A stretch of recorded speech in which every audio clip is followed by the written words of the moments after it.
I had a question on setting up a nuclear reactor on the moon. What challenges do you and the experts anticipate with that, and how critical is that we beat China in winning the second space race? I didn't think the moon was going to come up today. I wasn't prepared for that. Well, you are the acting NASA administrator.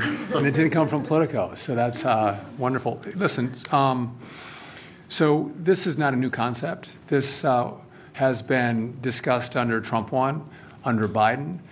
But we are in the race. We're in a race to the moon, in a race with China to the moon. And to have a base on the moon, we need energy. And some of the key locations on the moon, we're going to get solar power. But this fission technology is critically important. And so we've spent hundreds of millions of dollars studying, can we do it?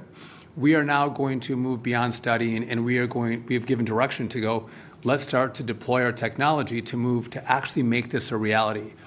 And I think the stat we have is it's a 100 kilowatt output. That's the same amount of energy a 2,000 square foot home uses every 3.5 days. So we're not talking about massive technology. We're not launching this live. That's obviously, if you have any questions about that, no, we're not launching it live. But again, energy is important. And if we're going to be able to sustain life on the moon to then go to Mars, this technology is critically important. And I would just note that we're behind, right? If we're going to engage in the race to the moon and the race to Mars, we have to get our act together. We have to marshal all of our resources, all of our focus on going to the moon, which is what we're going to do. And again, there's a lot of things that NASA does. And a lot of people love a lot of the things that NASA does. But this is about space exploration. And this is about this next phase. A lot of people don't know even what Artemis is. Everyone knew what Apollo was. We all knew, the whole world knew what Apollo was. We were going to the moon.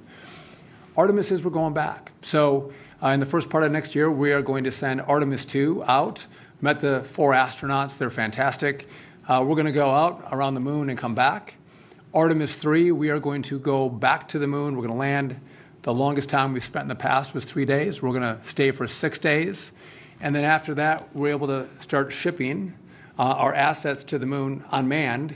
And we'll have those assets there as our astronauts arrive and are able to build a base. But this is critically important. There's a certain part of the moon that everyone knows is the best. We have ice there. We have sunlight there. We want to get there first and claim that for America. And to do this is this part of the fission technology is critically important to sustain life, because solar won't do it, but it's just a lower amount of that fission technology that's going to allow human life to sustain.